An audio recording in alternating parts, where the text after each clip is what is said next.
22. 알렉세이 알렉산드로비치는 리디아 이바노브나 백작 부인을 잊었지만 그녀는 그를 잊지 않았다. 고독한 절망의 가장 힘겨운 순간에 그녀는 그를 찾아와 그에게 왔다고 알리지도 않은 채 그의 서재로 들어왔다. 그녀는 그가 책상 앞에 앉아 두 손 위에 머리를 얹고 있는 모습을 발견했다. 억지로 들어왔어요. 그녀는 재빠른 걸음으로 들어와 흥분과 빠른 움직임으로 힘겹게 숨을 몰아쉬며 이렇게 말했다. 다 들었어요, 알렉세이 알렉산드로비치. 나의 벗. 그녀는 두 손으로 그의 한 손을 꽉 쥐고서 생각에 잠긴 듯한 아름다운 눈으로 그를 바라보며 말을 계속했다. 알렉세이 알렉산드로비치는 얼굴을 찌푸리며 일어나 그녀의 손에서 자기의 손을 빼고 그녀에게 의자를 끌어다 주었다. 앉으시겠습니까, 백작 부인? 나는 지금 몸이 안 좋아서 손님을 맞지 못합니다, 백작 부인. 그는 이렇게 말했다. 그의 입술이 바르르 떨리기 시작했다.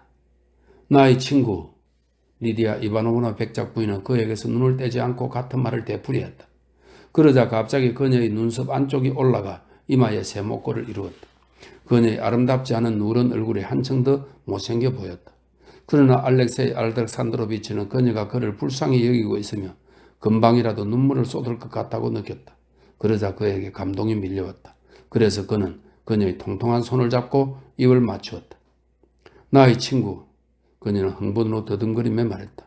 슬픔에 굴복해서는 안 돼요. 슬픔이 크게 나겠지만 위안을 찾아야 해요. 난 부서지고 망가졌습니다. 난 더 이상 인간이 아닙니다. 알렉세이 알렉산드로비치는 그녀의 손을 놓으며 말했다. 그러나 그는 눈물이 가득한 그녀의 눈을 계속 바라보고 있었다. 내 처지는 그 어디에서도 심지어 내 안에서도 의지할 것을 찾을 수 없다는 점 때문에 더 끔찍합니다. 당신은 의지할 것을 찾게 될 거예요. 내 안에서는 그것을 찾지 말아요. 물론 나도 당신이 내 우정을 믿어주길 바라지만 그녀는 탄식하며 말했다. 당신이 의지할 것은 사랑이에요. 하나님이 우리에게 물려주신 사랑 말이에요. 그의 짐은 가벼워요. 이 말은 마태복음에 있는 말이랍니다. 내 멍에는 편하고 내 짐은 가볍다. 여기서 따온 말이라고 하네요. 그녀는 알렉세이 알렉산드로비치가 너무나 잘 아는 그 열광적인 눈빛을 띠며 말했다. 그가 당신을 붙잡아 주시고 당신을 도와주실 거예요. 그 말 속에는 그녀 자신의 숭고한 감정에 대한 감동과 알렉세이 알렉산드로비치에게는 쓸데없어 보이는 얼마 전부터 빼때려 부르기에 퍼지기 시작한 새롭고 열광적이고 신비적인 분위기가 배어 있었지만 지금의 알렉세이 알렉산드로비치에게는 그 말을 듣는 것이 기분 좋았다. 난 연약합니다. 난 보잘것없는 사람이에요. 난 아무것도 예견하지 못했습니다. 그리고 지금은 아무것도 모르겠습니다. 나의 친구 리디아 이바노브나가 똑같은 말을 되풀이했다. 지금 이곳에 없는 것의 상실을 말하는 게 아닙니다. 그런 게 아니에요. 알렉세이 알렉산드로비치는 계속해서 말했다. 난 아쉬워하지 않습니다. 하지만 난 사람들 앞에서 내가 처한 처지에 대해 수치스러워하지 않을 수 없습니다.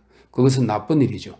하지만 나로서는 어쩔 수 없습니다. 어쩔 수 없단 말입니다. 나를 비롯해 모든 사람들이 감탄한 그 숭고한 용서의 행위는 당신이 아니라 당신 안에 계신 하나님이 하신 거예요. 리디아 이바노브나 백작 부인이 눈을 들어 환희에 찬 의조로 말했다. 그러니 당신은 자신의 행동을 부끄러워하지 않아도 돼요. 알렉세이 알렉산드로비치는 얼굴을 찌푸렸다. 그러고는 두 손을 구부려 손가락을 소리내어 꺾기 시작했다. 모든 세세한 사정을 충분히 아셔야 합니다. 그는 날카로운 소리로 말했다. 사람의 힘에는 한계가 있습니다, 백작 부인. 그리고 난 내 힘의 한계를 깨달았습니다. 오늘 난 하루 종일 지시를 내려야 했습니다. 새로운 독신 생활에서 발생한 집안 문제에 대해 말입니다. 하인들, 가정교사, 청구서들, 이런 작은 불꽃들이 나를 불살라버리고 말았습니다. 난 더 이상 버틸 수 없었습니다. 식사 중에도 어제는 식사를 하다 나가버릴 뻔했습니다. 난 날 바라보는 아들의 눈길을 참을 수 없었습니다. 그 아이는 이 모든 것의 의미를 묻지는 않았지만 묻고 싶어 했습니다. 난 그 시선을 견딜 수 없었습니다. 그 애는 날 보는 걸 두려워했습니다. 하지만 그게 전부가 아닙니다. 알렉세이 알렉산드로비치는 하인이 가져온 청구서에 대해 언급하고 싶었지만 목소리가 떨려 그만두고 말았다. 그는 자신에 대한 연민 없이 모자와 리본 값이 적힌 푸른 청구서를 떠올릴 수가 없었다. 이해해요, 나의 친구. 리디아 이바노브나 백작 부인이 말했다. 다 이해해요. 당신은 내게서 도움과 위로를 찾지 못할 거예요. 그래도 난 할 수만 있다면 당신을 돕겠다는 생각으로 이곳에 온 거예요. 내가 당신의 그 모든 자질구레하고 모욕적인 걱정거리를 덮어줄 수만 있다면 난 당신에게 여자의 말과 여자의 지시가 필요하다는 것을 알아요. 내게 맡겨주겠어요?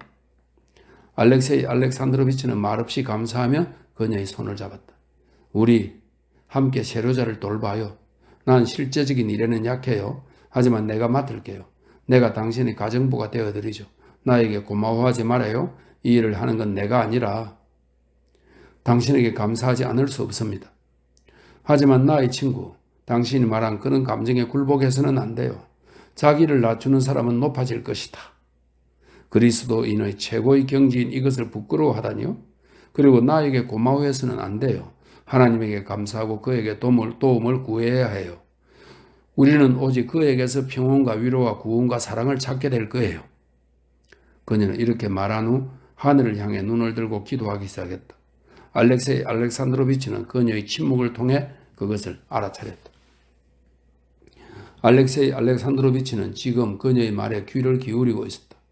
예전에는 불쾌하다기보다 불필요하게 느껴졌던 그 표현들이 이제는 자연스럽게 느껴지고 위안을 주는 것 같았다. 알렉세이 알렉산드로비치는 그 새로운 열광적 정신을 좋아하지 않았다. 그는 주로 정치적 의미에서 종교에 관심을 갖는 신자였다. 그리고 어떤 새로운 해석을 허용하는 새로운 교인은 그것이 논쟁과 분석에 문을 열어놓고 있다는 바로 그런 이유 때문에 원칙적으로 그의 마음에 들지 않았다. 그는 예전에 이 새로운 교의에 차갑고 심지어 적대적인 태도를 취했다. 그리고 그 교의에 흠뻑 빠진 리디아 이바노브나 백작 부인과는 지금까지 한 번도 논쟁을 벌인 적이 없었고 그녀의 도전을 침묵으로 해서 회피해왔다. 그런데 지금 처음으로 그녀의 말을 기꺼이 듣고 마음속으로도 그것을 반박하지 않은 것이다. 대단히 고맙습니다. 당신의 행동도 당신의 말도. 그녀가 기도를 마치자 그는 이렇게 말했다. 리디아 이바노브나 백작 부인은 친구의 두 손을 다시 한번 잡았다. 이제 난 일을 시작하겠어요. 그녀는 잠시 침묵한 후 얼굴에서 눈물 자국을 닦으며 미소를 지었다. 세료자에게 갈게요. 최악의 경우에만 당신을 찾을 거예요. 그리고 그녀는 일어나 서재에서 나갔다. 리디아 이바노브나 백작 부인은 세료자의 방으로 갔다. 그곳에서 그녀는 깜짝 놀란 소녀의 뺨을 눈물로 적시며 세료자에게 아버지는 훌륭한 사람이고 어머니는 죽었다고 말했다. 리디아 이바노브나 백작 부인은 자신의 약속을 지켰다. 그녀는 정말로 알렉세이 알렉산드로비치의 집안을 꾸려나가고 관리하기 위한 걱정거리를 모두 떠맡았다. 하지만 그녀가 실제적인 일에 약하다고 한 말은 과장이 아니었다. 그녀의 지시는 실행하기 어려운 탓에 모조리 변경되어야 했다. 그리고 그 지시들을 바꾼 사람은 알렉세이 알렉산드로비치의 시종 코르네이였다. 이제 그는 아무도 눈치채지 못하게 카레닌과의 집안 일들을 처리했고 주인이 옷을 갈아입는 동안 필요한 것을 침착하고 조심스럽게 보고했다. 하지만 리디아 이바노바나의 도움은 대단히 효과가 있었다. 그녀는 알렉세이 알렉산드로비치에게 그에 대한 자신의 존경과 사랑을 인식시킴으로써 정신적 버팀목을 제공했다. 특히 그녀가 그를 그리스도교로 거의 개종시켰다는 점에서, 즉 그를 무심하고 나태한 신자에서 최근 베테르부르크에 퍼진 그리스도교 교의의 새로운 해석에 대한 열렬하고 확고한 지지자로 변화시켰다는 점에서 더욱 그러했다. 알렉세이 알렉산드로비치는 그것을 쉽게 믿었다. 알렉세이 알렉산드로비치는 리디아 이바노브나가 그녀와 견해를 함께한 다른 사람들과 마찬가지로 심오한 상상력, 즉 상상력이 불러일으킨 개념을 대단히 현실적으로 만들어 다른 개념이나 현실과의 일치를 요구하게끔 하는 그런 내적인 능력을 전혀 갖추지 못했다. 그는 신을 믿지 않는 자에게 내려질 죽음이 그에게는 없을 거라는 생각, 그리고 자신은 가장 완전한 믿음을 갖고 있기에 자신의 영혼에는 더 이상 죄가 없고 자신은 이 지상에서 이미 완전한 구원을 경험하고 있다는 생각에서 불가능하고 모순된 점을 전혀 보지 못했다. 사실 알렉세이 알렉산드로비치는 자신의 믿음에 대한 이런 개념이 경박하고 옳지 않다는 것을 느끼고 있었다. 그리고 그는 알고 있었다. 자신의 용서가 지고한 힘의 영향이라고 전혀 생각하지 않고 그 본능적인 감정의 몸을 내맡겼을 때가 지금처럼 매 순간 그의 영혼 속에 그리스도가 거하고 있고 서로의 서명을 하는 동안도 자신이 그리스도의 의지를 실현하는 것이라고 생각할 때보다 훨씬 행복했다는 것을. 그러나 알렉사이 알렉산드로비치로서는 그렇게 생각하지 않을 수 없었다. 모욕적인 처지에 놓인 그로서는 상상으로 만들어낸 높은 경지라 해도 그것을 붙잡지 않을 수 없었다. 모든 이들에게 경멸받는 자신이 다른 사람들을 내려다보며 멸시할 수 있는 그런 경지를 말이다. 그래서 그는 진정한 구원이라도 되는 양 자신이 상상해낸 가상의 구원에 매달렸다. 23. 리디아 이바노브나 백작 부인은 매우 젊고 쉽게 열광하는 처녀이던 시절에 부유하고 가문이 좋고 대단히 선량하고 방탕하기 이를 데 없는 호나마와 결혼했다. 2달째 접어들었을 때 남편은 그녀를 버렸고 부드러움에 대한 그녀의 열광적인 신념에 대해 그저 조소로 심지어 적대적인 태도로 답할 뿐이었다. 백작 부인의 선한 마음을 잘 알고 쉽게 열광하는 그녀에게서 어떤 결점도 보지 못한 사람들은 그의 그러한 태도를 도저히 이해할 수 없었다. 그때부터 그들은 비록 이혼을 하지는 않았지만 따로 살았다. 그리고 남편은 아내를 만날 때면 늘 이유를 알 수 없는 그 한결같은 악의에 찬 조소로 대했다. 리디아 이바노브나 백작 부인은 이미 오래전에 남편에 대한 사랑을 접었다. 하지만 그 후로 지금까지 누군가를 사랑하지 않은 적이 없었다. 그녀는 남자든 여자든 상관없이 한꺼번에 여러 사람을 좋아하기도 했다. 그녀는 어떤 면에서 특별히 두드러진 사람이라면 거의 다 좋아했다. 그녀는 짤의 가문과 친인척 관계를 맺게 된 새로운 왕자와 왕녀들에게서 사랑을 느꼈고 한 명의 대주교에게, 한 명의 주교에게, 한 명의 사제에게 사랑을 느꼈다. 그는 한 명의 기자에게, 3명의 슬라브인에게, 코미사로프에게 사랑을 느꼈다. 이 코미사로프는 1860년 4월 코스트 로마에서 온 코미사로프라는 사람인데요. 이 농사꾼 모자장수네요. 우연히 페테르스부르크에 자리 잡은 여름 정원의 울타리 근처에 있다가 본의 아니게 알렉산드로 2세의 암살 모의를 받았다. 그는 그 덕분에 귀족 칭호를 받았고 한동안 유명 인사가 되었다. 이렇게 설명이 되어 있나요? 코미사로프에게 사랑을 느꼈다. 또한 그녀는 한 명의 외교관에게, 한 명의 의사에게, 한 명의 영국인 선교사에게, 그리고 카레닌에게 사랑을 느꼈다. 그 모든 사랑은 때로는 시들해졌다, 때로는 커졌다 하면서 그녀의 마음을 가득 채웠고 그녀에게 일거리를 던져주었다. 그리고 그러한 사랑은 그녀가 궁정과 사교계에서 대단히 폭넓고 복잡한 관계를 꾸려나가는 것을 방해하지 않았다.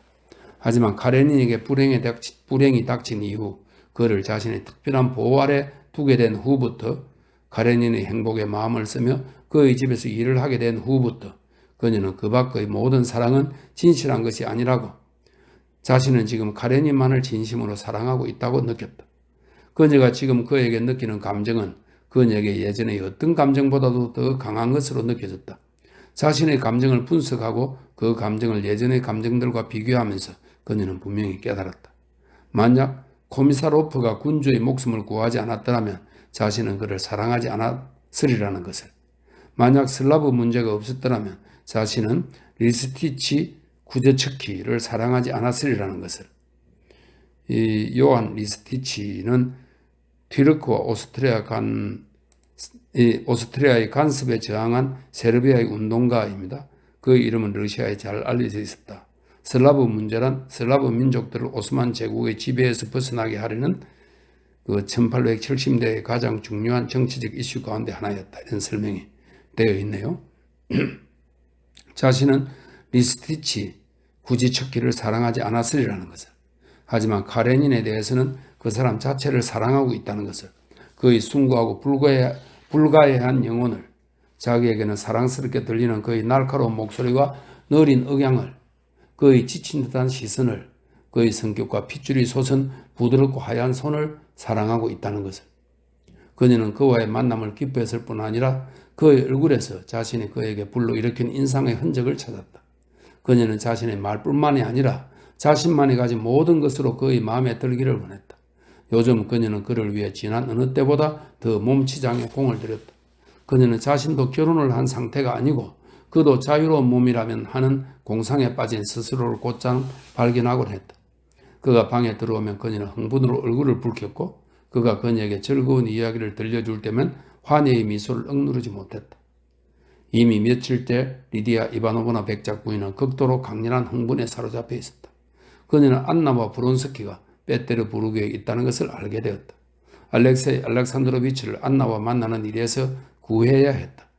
이 소름 끼치는 여자가 그와 한 도시에 있다는 것, 그가 어느 순간이라도 그녀와 마주칠 수 있다는 것을 아는 고통에서도 그를 구해야 했다. 리디아 이바노바는 지인들을 통해 이 혐오스러운 인간들, 그는 안나와 브론스키를 이렇게 불렀다. 이렇게 설명되어 있습니다. 이 혐오스러운 인간들이 무엇을 할 작정인지 알아냈고 자신의 친구가 그들을 만나지 못하도록 지난 며칠 동안 그의 모든 행동을 감독하려고 애썼다.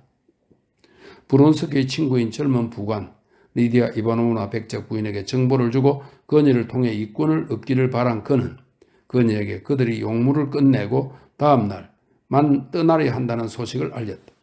리디아 이바노브나는 이제 겨우 마음을 놓았다. 그런데 다음날 아침 그녀에게 쪽지 한 통이 배달되었다. 그녀는 그 필적을 알아보고 경악했다. 그것은 안나 까레니나의 필적이었다. 봉투는 자작나무 껍질처럼 두툼한 종이로 만들어진 것이었다. 직사각형의 노란 종이 위에는 커다란 머리 글자가 적혀 있었고 쪽지에서는 향기로운 냄새가 풍겼다. 누가 가져왔지? 호텔의 심부름꾼입니다. 리디아 이바노브나 백작 부인이 의자에 앉아 편지를 읽기까지는 오랜 시간이 걸렸다. 흥분으로 지병인 천식 발작을 일으켰던 것이다. 그녀는 안정을 되찾자 프랑스어로 적힌 다음과 같은 편지를 읽었다. 백작 부인, 당신의 마음을 가득 채운 그리스도교의 감정이 당신에게 편지를 쓰는 내가 생각해도 용서받을 수 없는 이 대담함을 허락하리라 믿습니다. 난 아들과의 이별로 불행해하고 있습니다. 간절히 부탁드립니다. 떠나기 전에 그 애를 한번 볼 수 있게 허락해 주세요. 당신에게 내 일을 떠올리게 해서 죄송합니다. 내가 알렉세이 알렉산드로비치가 아니라 당신에게 호소하는 것은 다만 그 관대한 분을 나에 대한 기억으로 고통스럽게 하고 싶지 않아서입니다. 그분과 친하신 분이니 날 이해하시겠죠? 세로자를 내게 보내주시겠어요? 아니면 내가 정해진 시간에 집으로 갈까요? 아니면 내가 집 밖에 어디에서 언제 그 애를 보면 되는지 알려주시겠어요? 이 문제를 손에 쥔 분의 관대함을 잘 알기에 거절하실 거라고는 생각하지 않습니다. 당신은 내가 느끼는 이 갈망을, 아들을 보고 싶어하는 이 갈망을 상상도 못할 거예요. 그러하기에 당신의 도움이 내 안에 불러일으킬 감사도 상상하지 못할 거예요. 안나. 편지의 모든 내용이 리디아 이바노브나 백작 부인을 화나게 했다. 내용도 관대함에 대한 암시도 특히 그녀에게 허물없이 느껴지는 그 말투도 답장은 없을 거라고 전해 리디아 이바노브나 백작 부인은 이렇게 말하고 나서 곧장 앞지체를 열고 알렉세이 알렉산드로비치에게 궁정에서 열릴 축하연에서 12시와 1시 사이에 만나고 싶다고 썼다.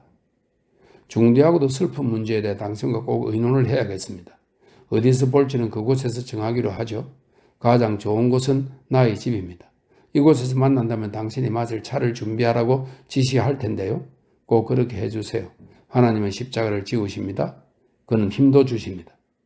그녀는 그에게 조금이라도 마음의 준비를 시키기 위해 이렇게 덧붙였다. 리디아 이바노브나 백작 부인은 알렉세이 알렉산드로비치에게 보통 하루에 2-3통의 쪽지를 보내곤 했다. 그녀는 자신의 사적인 관계에 결여된 우아함과 신비함을 풍기는 이런 연락 과정을 좋아했다. 24. 축하연이 끝났다. 궁전을 나서던 사람들은 서로를 붙잡고 그날의 최신 소식, 즉 새롭게 하사된 상과 고관들의 인사이동에 대해 논했다. 마리아 보리소브나 백작 부인이 국방 대신직을 맡고 바트콥스카야 공작 부인이 참무장직을 맡으면 어떻게 될까요? 금실로 수놓은 제복을 입은 백발의 자그마한 노인이 인사이동에 대해 묻는 늘씬하고 아름다운 궁녀를 향해 이렇게 말했다. 그리고 나는 부관이고요. 궁녀는 미소를 지으며 대답했다. 당신의 자리는 이미 정해졌어요. 당신은 종교부입니다. 그리고 당신의 보좌관은 카레닌이지요. 안녕하십니까 공작. 노인은 그에게 다가온 남자와 악수를 하며 말했다. 카레닌에 대해 무슨 얘기를 하고 계셨습니까? 공작이 물었다. 그 사람과 푸차토프가 알렉산드로 넵스키 훈장을 받았어요. 이 훈장은 러시아 정교에 의해 성인으로 추대된 알렉산드로 넵스키 대공의 이름을 딴 훈장이다. 넵스키 대공은 스웨덴인과 튜턴 기사단의 침략을 물리치고 국가 영웅을 영웅으로 숭앙받았다. 이렇게 되어 있네요. 예. 알렉산드로 넵스키 훈장을 받았어요. 난 그 사람이 이 받은 걸로 알고 있습니다만 아닙니다. 그를 보세요. 노인은 자수가 놓인 모자로 홀의 문가에서 국무회의에 영향력 있는 의원들 가운데 한 명과 함께 서 있는 카레닌을 가리키며 말했다. 그는 궁정 예복을 입고 어깨에 붉은색 새 띠를 두르고 있었다. 새 동전처럼 행복하고 만족스러운 모습이군요. 그는 운동선수 같은 체격의 미남 시종과 악수를 하기 위해 걸음을 멈추며 이렇게 덧붙였다. 아닙니다. 그도 늙기 시작했어요. 시종이 말했다. 걱정 때문이죠. 그는 요즘 온갖 의안을 세우고 있습니다. 그는 지금 모든 것을 조목조목 설명하기 전에는 저 불행한 사람을 놓아주지 않을 겁니다. 어째서 늙었냐고요? 여자와 잘 돼가고 있거든요. 내 생각에 리디아 이바노브나 백작 부인은 지금 저 사람의 부인을 질투하고 있어요. 아니 무슨 소리입니까? 제발 리디아 이바노브나 백작 부인에 대해 그런 쌍스러운 말을 말아주십시오. 그 여자가 카레닌을 사랑하는 게 나쁘지 않단 말인가요? 카레리나가 이곳에 와 있다는 게 사실입니까? 이곳이 궁정이 아니라 베테르부르크를 뜻하는 거라면 그렇습니다. 난 어제 그녀와 알렉세이 브론스키를 보았습니다. 모르스카야 거리에서 팔짱을 끼고 다니던걸요. 그 남자는 뗀뗀도 없는 사람이다. 시종은 말을 꺼내려다 말고 자르 가문의 지체 높은 사람에게 길을 비켜주며 허리를 굽혔다. 그런 식으로 사람들은 알렉세이 알렉산드로비치를 비난하기도 하고 비웃기도 하면서 쉴 새 없이 그에 대해 이야기했다. 그러는 사이 그는 어느 국무의원을 붙잡고 그의 길을 막고 서서 그를 놓치지 않기 위해 잠시도 말을 쉬지 않으며 자신의 재정 계획에 대해 조목조목 설명하고 있었다. 아내가 알렉세이 알렉산드로비치를 떠난 것과 거의 동시에 관리로서 가장 쓰라린 사건이 발생했다. 즉 성진이 멈춘 것이다. 그것은 이미 일어난 사실이었고 모든 이들이 그 사실을 똑똑히 보았다. 그러나 알렉세이 알렉산드로비치 자신은 아직도 그의 출세가 끝났다는 것을 깨닫지 못했다. 스트레모프와의 충돌 때문이든 아내와의 불행 때문이든 아니면 단지 알렉세이 알렉산드로비치가 그에게 예정된 한계에 다다랐기 때문이든 그의 관리 경력이 끝났다는 사실은 올해 들어 모든 사람들의 눈에 분명해졌다. 그는 아직 요직을 맡고 있었고 수많은 위원회와 회의의 위원이었다. 그러나 그는 자신의 모든 것을 소모해버린 더 이상 아무것도 기대할 것이 없는 사람이었다. 그가 무슨 말을 하든 그가 무엇을 제안하든 사람들은 마치 그가 제안하는 것을 이미 오래전부터 알고 있었다는 듯 그것이 불필요한 것이라는 듯한 태도로 들었다. 하지만 알렉세이 알렉산드로비치는 그것을 느끼지 못했다. 오히려 정부 활동에 직접 참여하는 자리에서 물러나자 예전보다 다른 사람들의 결점과 실수가 더 잘 보여 그것들을 바로잡을 방법을 알려주는 것이 자신의 의무라고 여기게 되었다. 아내와 헤어진 지 얼마 되지 않아 그는 새로운 재판에 대한 건의안을 작성하기 시작했다. 그것은 그가 전 부문의 관청에 대해 쓰려고 생각해둔 아무에게도 쓸모없는 무수한 건의안들 가운데 첫 번째 건의안이었다. 알렉세이 알렉산드로비치는 관직 세계에서의 자신의 절망적인 처지에 대해 깨닫지도 못했고 그 때문에 괴로워하지도 않았을 뿐 아니라 예전보다 자신의 활동에 만족스러워했다. 결혼한 남자는 어떻게 하면 자기 아내를 기쁘게 할 수 있을까 하며 세상 일에 마음을 써대 결혼하지 않은 남자는 어떻게 하면 주님을 기쁘게 해드릴 수 있을까 하고 주님의 일에 마음을 씁니다. 라고 사도 바울로는 말했다. 이제 모든 문제에서 성서를 지침으로 하는 알렉세이 알렉산드로비치는 자주 그 구절을 떠올렸다. 그가 느끼기에 아내 없이 혼자 남은 후부터 자신이 이러한 계획 자체로 예전보다 더 많이 하나님에게 봉사하고 있는 것 같았다. 그에게서 벗어나고 싶어 눈에 띄게 초조해하는 의원의 태도도 알렉세이 알렉산드로비치는 방해하지 못했다. 그는 짜르 가문의 인물이 옆으로 지나가는 틈을 이용해 의원이 도망쳤을 때야 비로소 설명을 멈추었다. 혼자 남은 알렉세이 알렉산드로비치는 고개를 숙이고 생각을 가다듬었다. 그런 다음 멍하니 주위를 둘러본 후 문 쪽으로 갔다. 그는 그곳에서 리디아 이바노브나 백작 부인을 만나게 되리라 기대했다. 다들 얼마나 강하고 건강한가. 알렉세이 알렉산드로비치는 곱게 빗질하고 좋은 향기를 풍기는 구레나룻의 섀도가 당당한 시종과 딱 붙는 제복을 입은 공작의 불거스름한 목을 보며 이렇게 생각했다. 그는 그 사람들 옆을 지나가야만 했다. 세상의 모든 것이 악이라더니 옳은 말이야. 그는 시종의 종아리를 한 번 더 곁눈질하며 이렇게 생각했다. 서두르지 않고 걸음을 옮기면서 알렉세이 알렉산드로비치는 평소처럼 피로하고 위험 있는 모습으로 자기에 대해 이야기를 나누는 그 신사들에게 인사를 했다. 그리고 문 쪽을 쳐다보며 눈으로 리디아 이바노브나 백작 부인을 찾았다. 아, 알렉세이 알렉산드로비치. 카레닌이 노인 옆으로 지나가며 차가운 몸짓으로 고개를 숙이자 노인이 눈을 매섭게 빛내며 말했다. 당신에게 아직 축하 인사를 못 드렸습니다. 그는 카레닌이 받은 새 훈장을 가리키며 말했다. 감사합니다. 알렉세이 알렉산드로비치가 대답했다. 오늘 날씨가 정말 화창하죠? 그는 습관대로 화창이란 단어를 특별히 강조하며 이렇게 덧붙였다. 그들이 그를 비웃고 있었다는 사실. 알렉세이 알렉산드로비치는 그것을 알고 있었다. 그러나 그는 그들에게서 저기 외에 아무것도 기대하지 않았다. 그는 이미 이런 것에 길들여져 있었다. 리디아 이바노브나 백작 부인이 문에 들어선 순간 코르셋 밖으로 부풀어 오른 누르스름한 어깨와 그를 부르는 아름다운 그윽한 눈동자를 발견한 알렉세이 알렉산드로비치는 퇴색하지 않은 하얀 이를 드러내며 미소를 짓고는 그녀에게 다가갔다. 리디아 이바노브나의 몸치장은 최근 그녀의 몸치장이 늘 그랬듯 그녀에게 굉장한 노력을 요구했다.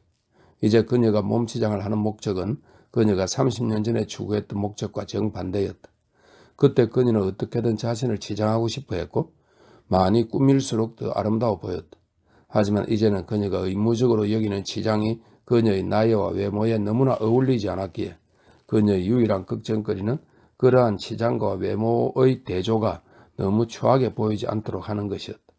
그리고 알렉세이 알렉산드로비치에 관한 한 그녀는 목적을 이루었고 그에게 매력적으로 보였다.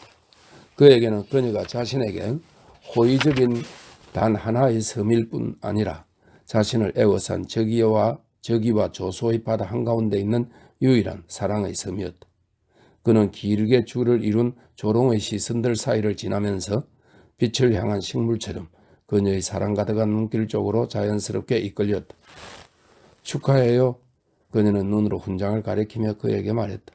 그는 만족의 미소를 억누르면서 그것은 자신을 기쁘게 할 수 없다고 말하는 듯 눈을 감고 어깨를 으쓱했다. 리디아 이바노브나 백작 부인은 그가 한 번도 그것을 인정하지는 않았지만 그것이 그의 주된 기쁨 가운데 하나라는 것을 잘 알고 있었다. 우리의 천사는 어때요? 리디아 이바노브나 백작 부인은 세료자를 염두에 두고 말했다. 완전히 만족스럽다고는 말할 수 없군요. 알렉세이 알렉산드로비치는 눈썹을 치키 올리며 눈을 떴다. 시트니코프도 그 아이를 못마땅히 생각합니다. 이 시트니코프는 세료자의 보통 교육을 맡은 교사였다. 이렇게 되어 있습니다. 내가 당신에게 언젠가도 말했듯이 그 아이에게는 모든 어린이의 영혼을 감동시킬 가장 중요한 문제를 왠지 모르게 싸늘하게 대하는 구석이 있어요. 알렉세이 알렉산드로비치는 업무 외에 유일하게 자신의 관심을 끄는 문제, 즉 아들의 양육에 대해 설명하기 시작했다. 리디아 이바노브나의 도움으로 다시 생활과 활동으로 돌아오자 알렉세이 알렉산드로비치는 수중에 남은 아들의 양육에 전념하는 것을 자신의 의무로 느끼게 되었다. 지금껏 한 번도 교육 문제에 관심을 가진 적이 없는 그는 그 주제의 이론 연구에 얼마간의 시간을 할애했다. 알렉세이 알렉산드로비치는 인류학, 교육학, 교수법에 대한 많은 책을 읽으며 직접 교육 계획을 세웠고 그 일의 감독을 위해 페테르부르크 최고의 교사를 초빙하여 그 일에 착수했다. 그리고 그 일은 끊임없이 그의 흥미를 끌었다. 그렇군요. 하지만 마음은요? 난 그 아이에게서 아버지의 마음을 보았어요. 그런 마음을 가진 아이는 절대로 잘못될 리 없어요. 리디아 이바노브나 백작 부인은 환희에 넘쳐 말했다. 네, 어쩌면 나로 말하자면 난 나의 의무를 수행하고 있습니다. 이것이 내가 할 수 있는 전부입니다. 당신이 우리 집에 오셔야겠어요. 리디아 이바노브나 백작 부인은 잠시 침묵하다가 이렇게 말했다. 당신이 슬프게 여길 문제에 대해 같이 의논해야겠어요. 당신을 몇몇 기억에서 벗어나게 하기 위해 난 뭐든지 할 테지만 다른 사람들은 그렇게 생각하지 않거든요. 난 그녀에게서 편지를 받았어요. 그녀가 이곳 베테르부르크에 있어요. 알렉세이 알렉산드로비치는 아내에 대한 언급에 몸을 떨었다.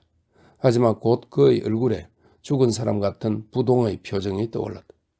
그것은 그가 이 문제에 완전히 무기력하다는 것을 드러냈다. 예상하고 있었습니다. 그가 말했다. 리디아 이바노브나 백작 부인은 환희에 찬 눈으로 그를 바라보았다.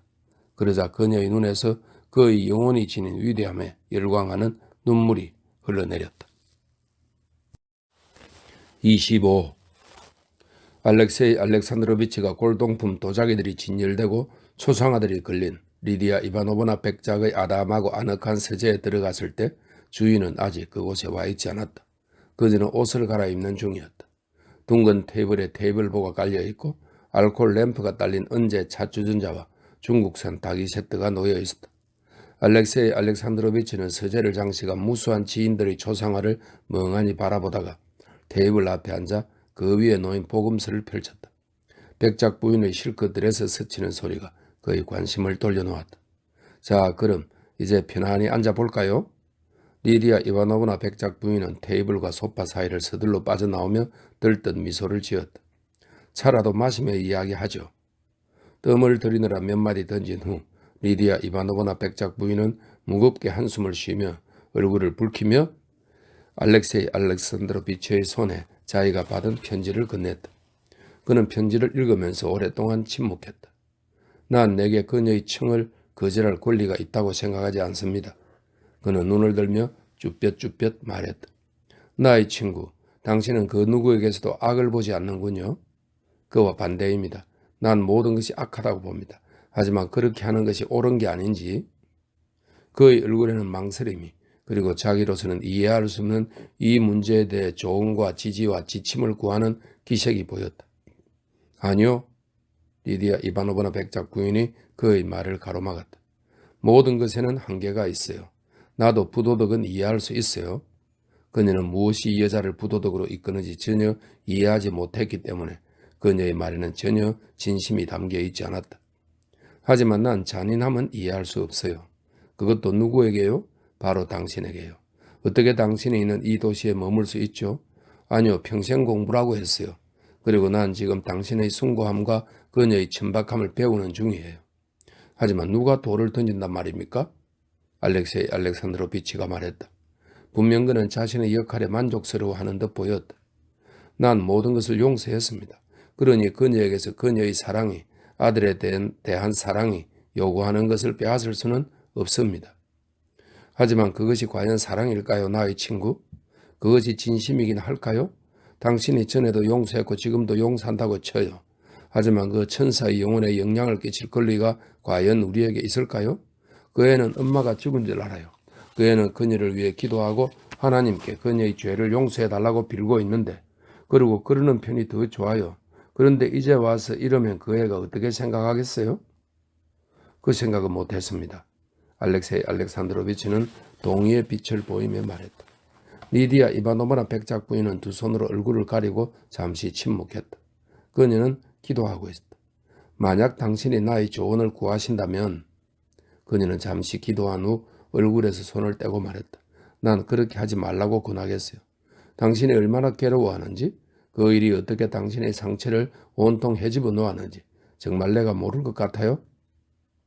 하지만 당신이 언제나처럼 자기에 대해서는 있는다고 쳐요. 그렇지만 그것이 어떤 결과를 가져올까요? 당신에게는 새로운 괴로움을, 아이에게는 고통을 주지 않을까요? 만약 그녀에게 어떤 인간적인 면이 남아있다면 그녀 스스로 이것을 바라지 말아야죠. 아니에요. 난 망설임 없이 그렇게 하지 말라고 권하겠어요. 그리고 당신이 허락한다면 내가 그녀에게 편지를 쓰겠어요. 알렉세이 알렉산드로비치도 그녀의 말에 동의했다.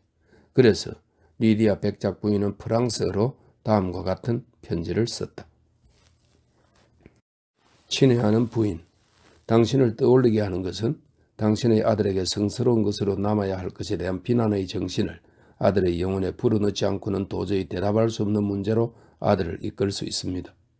따라서 당신의 남편이 거절한 것은 그리스도의 사랑의 정신에서 비롯된 것임을 이해해 주시기 바랍니다. 당신에게 자비를 베풀어 주시길 전능하신 분께 기도하겠습니다. 리디아 백작 부인.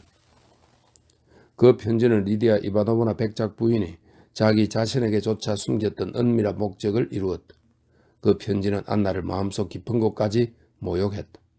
리디아 이바노브나의 집에서 돌아온 알렉세이 알렉산드로비치는 그날 평소 일에 열중할 수도, 그가 예전에 느낀 신자로서의, 구원받은 사람으로서의 정신적 평화를 누릴 수도 없었다.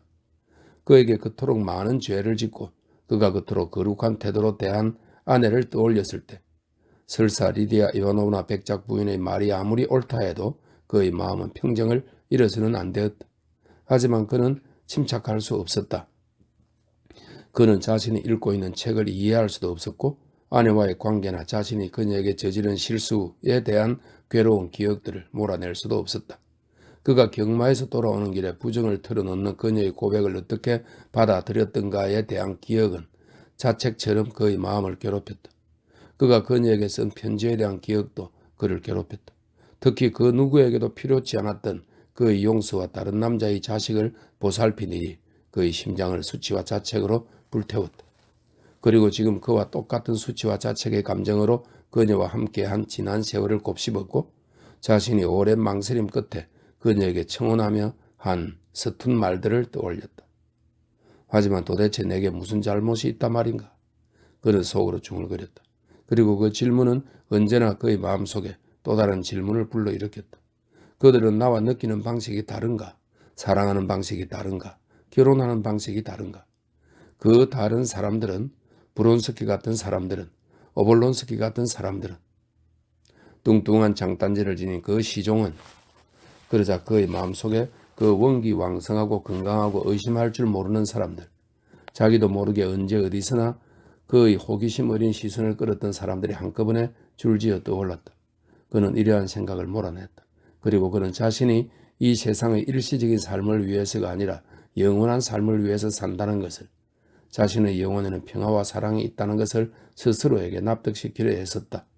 하지만 그가 그 일시적이고 하찮은 생활 속에서 몇 가지 하찮은 실수를 저질렀다는 사실은 마치 그가 믿는 영원한 구원이란 존재하지 않는다는 듯 그의 마음을 괴롭혔다.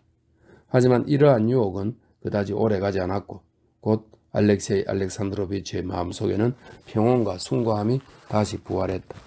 그 덕분에 그는 기억하고 싶지 않은 것을 잊을 수 있었다. 26. 어떻게 돼서 카페토리치 자신의 생일 전날 빨간불에 명랑한 모습으로 산책에서 돌아온 세료자는 꼬마를 내려다보며 웃고 있는 키 크고 나이든 수위에게 자기의 주름 잡힌 코트를 끝내며 이렇게 말했다. 어떻게 됐어? 그 붕대를 감은 관리가 오늘 왔어? 아빠가 그 사람을 만나 주셨어? 만나 주셨습니다. 사무장이 나가자마자 제가 보고를 했지요. 수위는 쾌활하게 한쪽 눈을 찡긋하며 말했다. 제가 벗겨드리죠. 세료자, 슬라브인 남자 가정교사가 안쪽 방들로 통하는 문간에서 걸음을 멈추고 말했다. 혼자 힘으로 벗어요. 하지만 세료자는 가정교사의 가나다란 목소리를 듣고서도 그에게 주의를 돌리지 않았다. 그는 한 손으로 수위의 장식띠를 붙잡고 서서 그의 얼굴을 바라보았다. 그럼 아빠가 그 사람을 위해 훌륭한 일을 해주셨어? 수위는 긍정의 뜻으로 고개를 끄덕였다. 알렉세이 알렉산드로비치에게 무언가 청혼하기 위해 이미 7번이나 찾아온 그 붕대 감은 관리는 세료자와 수위의 관심을 끌었다. 세료자는 현관에서 한번 그를 만난 적이 있었다. 세료자는 그 남자가 수위에게 자신과 아이들이 곧 죽게 되었다고 말하며 자신이 온 것을 보고해달라고 애처롭게 부탁하는 소리를 들었다. 그 후로 세료자는 그 관리에게 관심을 갖기 시작했고 현관에서 한 번 더 그를 만났다. 그래서 그 사람이 몹시 기뻐했어? 세료자가 물었다. 어떻게 기뻐하지 않을 수 있겠어요? 그 사람은 거의 뛰다시피 하며 이곳에서 나갔답니다. 세료자는 잠시 잠자코 있다가 물었다. 그리고 뭐 온 거 있어? 글쎄요, 도련님. 수인은 고개를 저으며 속삭이듯 말했다. 백작 부인이 보내신 게 있네요. 세료자는 수위가 말한 것이 리디아 이바노브나 백작 부인이 보낸 생일 선물이라는 사실을 금방 알아차렸다. 뭐라고? 어디? 코르네이가 아버님 방에 가져갔어요. 틀림없이 멋질 거예요. 얼마나 큰데? 이만큼? 좀 더 작아요. 그래도 좋은 거예요. 책이야? 아니요, 물건이에요. 가세요. 어서 가보세요. 바실리 루치키가 부르고 있어요. 수희는 가까이 다가오는 가정교사의 발소리를 듣고는 장갑이 반쯤 벗겨진 채로 그의 장식들을 붙잡고 있는 자그마한 손을 조심스럽게 펴며 이렇게 말했다. 그리고 한쪽 눈을 찡긋하며 머리로 분위기를 가리켰다. 바실리 루키치, 지금 가요. 셰로자는 진지한 바실리 루치키를 언제나 꼼짝 못하게 하는 그 명랑하고 사랑스러운 미소를 지으며 말했다. 셰로자는 너무나 즐겁고 너무나 행복해서 여름 정원에서 산책하다 리디아 이바노브나 백작 부인의 조카 딸에게 들은 집안의 기쁨을 자기 친구인 수유와 나누지 않을 수 없었다. 그 기쁨은 그 관리의 기쁨과 장난감을 받은 자신의 기쁨에 합쳐져 그에게 특별히 중요하게 느껴졌다. 셰로자에게는 오늘이 누구나 기뻐하고 즐거워해야 하는 그런 날로 여겨졌다. 알아, 아빠가 알렉산드로 넵스키를 받았대. 모를 리가 있나요? 벌써 사람들이 축하하러 왔답니다. 어때? 아빠는 기뻐하셔? 짤의 은총에 어찌 기뻐하지 않을 수 있나요? 말하자면 그것을 받을 만한 분이라는 얘기죠. 수유는 단호하고 진지하게 말했다. 세례요자는 아주 세세한 일까지 잘 알고 있는 수유의 얼굴을, 특히 희끗희끗한 턱수염 사이로 늘어진 턱을 뚫어지게 바라보며 생각에 잠겼다. 그 턱은 언제나 아래쪽에서 그를 바라보아야만 하는 세례요자 외에 아무도 본 적이 없었다. 그럼 할아범 집에 다녀간 지 오래됐어? 수희의 딸은 발레리나였다. 평일에 언제 올 수 있겠어요? 그 아이도 수업을 받아야 하니까요. 도련님도 수업을 받아야 하고요. 자, 도련님 어서 가세요. 방으로 들어간 세례요자는 수업을 받으러 앉는 대신 교사에게 오늘은 선물은 틀림없이 기계라며 자신의 추측을 이야기했다. 선생님은 어떻게 생각하세요? 그가 물었다. 하지만 바실리 루키치는 2시에 올 교사를 위해 문법 과목을 준비시켜야 한다는 생각만 하고 있었다. 아니요. 그럼 이것만 말해주세요. 바실리 루키치. 세례요자는 불쑥 질문을 던졌다. 그는 학습용 테이블 앞에 앉아 두 손에 책을 쥐고 있는 채였다. 알렉산드로 넵스키보다 더 높은 훈장은 뭐예요? 선생님은 아빠가 알렉산드로 넵스키를 받은 걸 알고 계세요? 바실리 루키치는 알렉산드로 넵스키보다 높은 것은 블라지르미르 훈장이라고 말했다. 그럼 그거보다 더 높은 것은요? 가장 높은 것은 안드레이 페르보즈반니예요. 안드레이보다 더 높은 건요? 모르겠어요. 뭐라고요? 선생님도 모르세요? 세로자는 두 손으로 턱을 괴고 생각에 잠겼다. 세로자의 생각은 굉장히 복잡하고 다양했다. 그는 그의 아버지가 갑자기 블라지미르와 안드레이를 받는 상상, 아버지가 그 때문에 오늘 수업에서 훨씬 더 다정하게 대하는 상상, 자기가 어른이 되면 모든 훈장을 받을 거라는 상상, 언젠가 안드레이보다 더 높은 것이 만들어지리라는 상상, 그것이 만들어지기만 하면 자기는 당장 그것을 받게 될 것이다.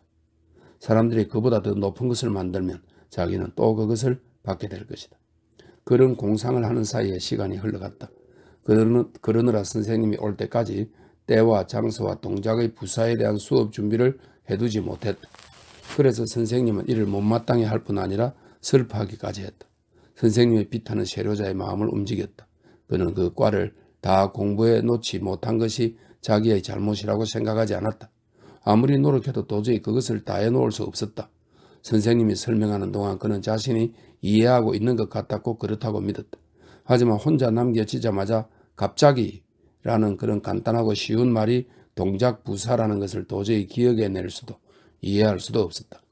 그렇지만 그는 선생님을 슬프게 한 것이 미안해 선생님을 위로해주고 싶었다. 세로자는 선생님이 잠자코 책을 바라보는 순간을 택했다. 미하일 이바니치, 선생님의 명명일은 언제예요? 그는 갑자기 이렇게 물었다. 자기의 일에 대해 생각하는 편이 좋아요. 명명일은 이성적인 존재에게는 아무 의미가 없지요. 일을 해야 하는 다른 날과 똑같은 날일 뿐이에요. 세로자는 선생님의 얼굴을, 그의 듬성듬성한 수염을, 콧잔덕의 자국 아래로 내려온 안경을 유심히 바라보았다. 그리고 선생님의 설명이 귀에 들어오지 않을 정도로 깊은 생각에 잠겼다. 그는 선생님이 자기가 하는 말에 대해 생각하고 있지 않다는 것을 알아차렸다. 그것을 선생님의 의조에서 느꼈다. 하지만 어째서 사람들은 모두 약속이나 한 듯이 그것을 똑같은 방법으로 이야기하지? 왜 지독히 따분하고 쓸데없는 이야기만 늘어놓는 걸까? 왜 선생님은 나를 멀리하지? 왜 나를 좋아하지 않는 걸까? 세로자는 서글프게 스스로에게 물었다.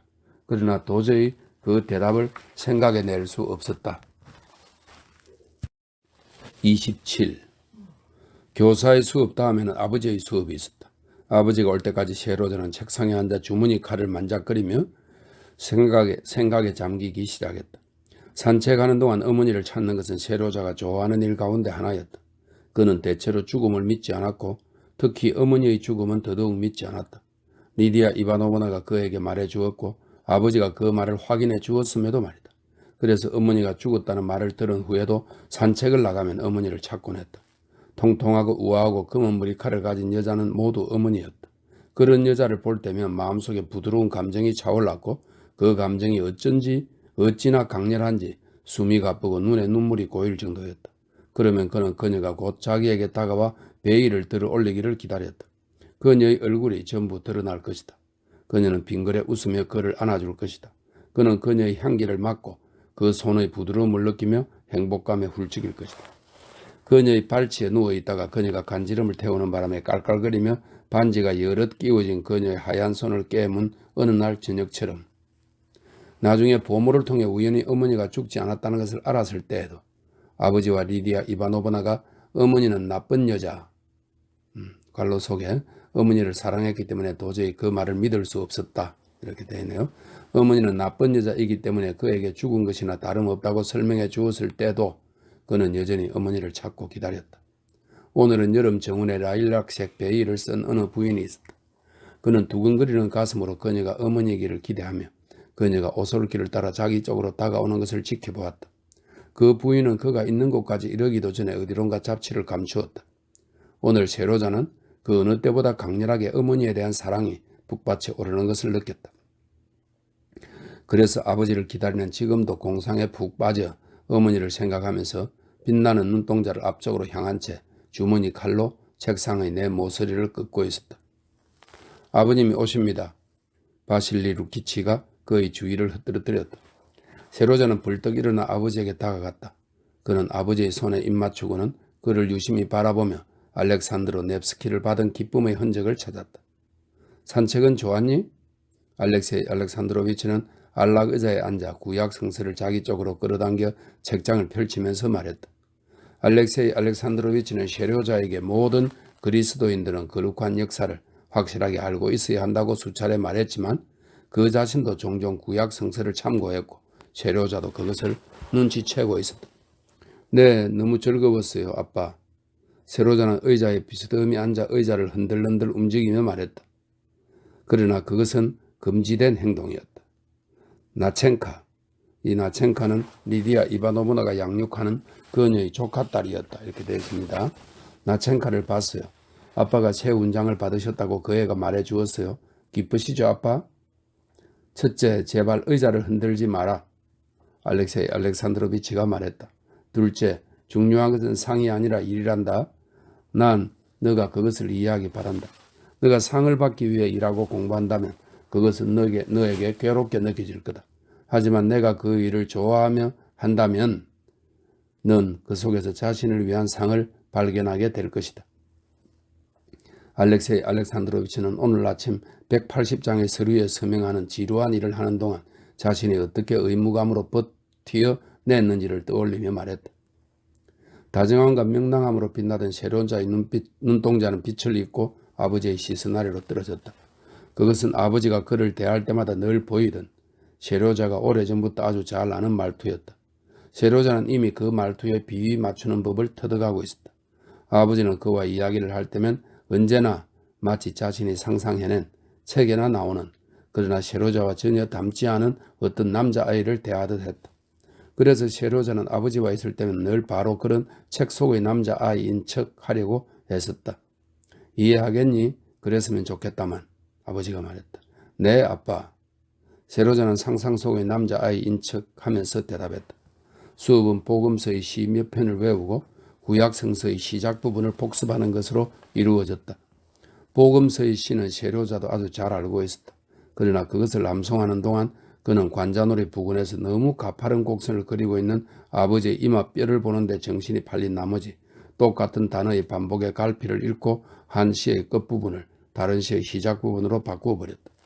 알렉세이 알렉산드로비치에게는 분명 셰로자가 자신이 암송하는 것을 이해하지 못하는 것처럼 보였다. 그리고 그 점이 그를 짜증나게 했다. 그는 얼굴을 찌푸리고 세료자가 이미 여러 번 들었으나 너무 잘 아는 것이라 오히려 기억할 수 없었던 것을 설명하기 시작했다. 세료자는 깜짝 놀란 눈으로 아버지를 바라보며 오직 한 가지만을 생각했다.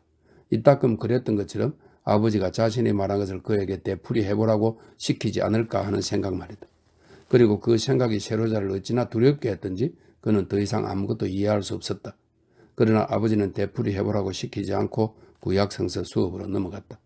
세료자는 사건 자체에 대해서는 잘 이야기했다. 그러나 몇몇 사건이 무엇을 예시하는가? 라는 질문에 대답할 차례가 되자 그는 전에도 이미 이 과 때문에 벌을 받았음에도 아무것도 알지 못했다. 그는 노아의 홍수 이전의 족장들에 대해 말해야 하는 부분에서 더 이상 아무 말도 못하고 우물거리며 책상을 칼로 긁고 의자 위에서 몸을 흔들었다. 그는 그들 가운데 살아있는 상태로 성천했다는 에녹 말고는 아무도 몰랐다. 예전에는 그 이름들을 기억하고 있었지만 지금은 완전히 잊어버리고 말았다. 왜냐하면 그가 구약 성서에서 가장 좋아하는 인물이 에녹인데다 에녹이 산채로 성천했다는 사실이 그의 머릿속에서 그가 지금 아버지의 시계줄과 절반 정도 채워진 조끼 단추의 시선을 고정한 채 몰두해 있는 상념의 긴 꼬리와 결합됐기 때문이다. 사람들에게서 너무나 자주 들어왔던 죽음에 대해 세료자는 전혀 믿지 않았다. 그는 자기가 사랑하는 사람들이 죽을 수도 있다는 사실을, 특히 그 자신이 언젠가 죽는다는 사실을 믿지 않았다. 그에게 죽음이란 절대 있을 수 없고 이해할 수도 없는 일이었다. 하지만 그는 사람이 누구나 죽는다는 말을 들었다. 그는 자기가 믿는 사람들에게도 물어보았고 그들은 그 사실을 확인해 주었다. 보모도 마지못해 그렇다고 말했다. 그러나 에녹은 죽지 않았다. 따라서 모든 사람이 죽는 것은 아니다. 그렇다면 왜 모든 사람들이 하나님 앞에서 똑같이 인정받아 살아있는 상태로 천국에 갈 수 없는 걸까? 세료자는 생각했다. 나쁜 사람들, 즉 세료자가 생각하지 않는 사람들은 죽을 수 있어도 착한 사람들은 모두 에녹처럼 될 수 있을 것이다. 자, 그럼 어떤 족장들이 있었지? 에녹, 에노스. 그것은 이미 말했다. 좋지 않아, 세료자. 아주 좋지 않아. 만약 너가 그리스도인에게 가장 필요한 것을 알려고 노력하지 않으면 아버지는 일어나며 말했다. 도대체 무엇이 너의 흥미를 끌 수 있겠나? 난 너가 못마땅하다. 표트르 이그나티치. 그는 그의 주임 교사였다. 이렇게 되어 있습니다. 표트르 이그나티치도 너를 못마땅해 하더구나. 너에게 벌을 내려야겠다. 아버지와 교사 둘 다 세료자를 못마땅하게 생각했다. 사실 그는 공부를 아주 못했다.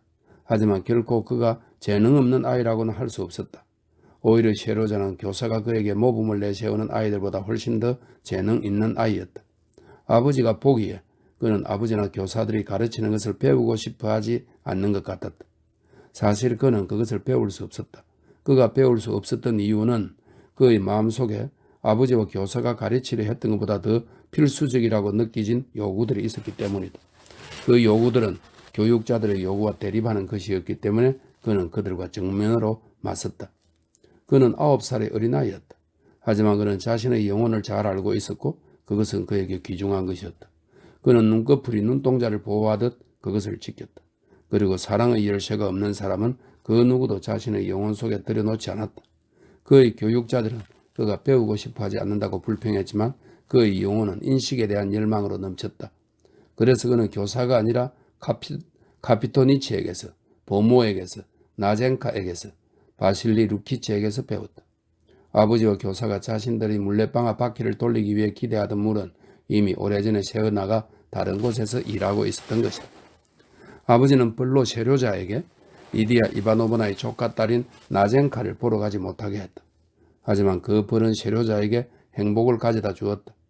바실리 루키치가 기분이 좋아 그에게 풍차 만드는 법을 가르쳐 주었던 것이다. 저녁은 풍차 만드는 일과 풍차를 타고 빙글빙글 돌려면 어떻게 만들어야 할까 하는 공상으로 흘러갔다.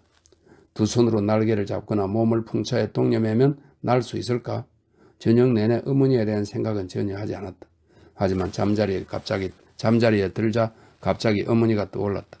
그래서 그는 어머니가 내일 자기 생일에는 더 이상 숨지 말고 그에게 와주기를 자신의 언어로 기도했다. 바실리 루키치, 평소에 기도하던 것 말고 뭘 또 기도했는지 아세요? 공부를 더 잘나게 해달라고 빌었나요? 아니요. 장난감? 아니에요. 선생님은 짐작도 못할 거예요. 멋진 거예요. 하지만 비밀, 기도가 이루어지면 말씀드릴게요. 모르시겠죠? 네, 모르겠어요. 말해봐요. 바실리 루키치가 미소를 지으며 말했다. 그것은 그에게서 좀처럼 볼 수 없는 모습이었다. 자, 누워요. 촛불을 끄겠어요? 난 촛불 없이도 내가 지금 보는 것이나 기도하는 것을 더 잘 볼 수 있어요. 아, 지금 말을 할 뻔했네요. 비밀을. 세로자는 명랑하게 웃으며 말했다. 루키치가 촛불을 들고 나가자 세로자는 어머니의 음성을 듣고 어머니를 느꼈다. 그녀는 서서 그를 내려다보며 애정 어린 눈길로 그를 어루만져 주었다. 하지만 풍차와 주머니 칼이 나타나고 모든 것이 뒤범벅되는 사이 그는 어느새 잠에 빠져들었다.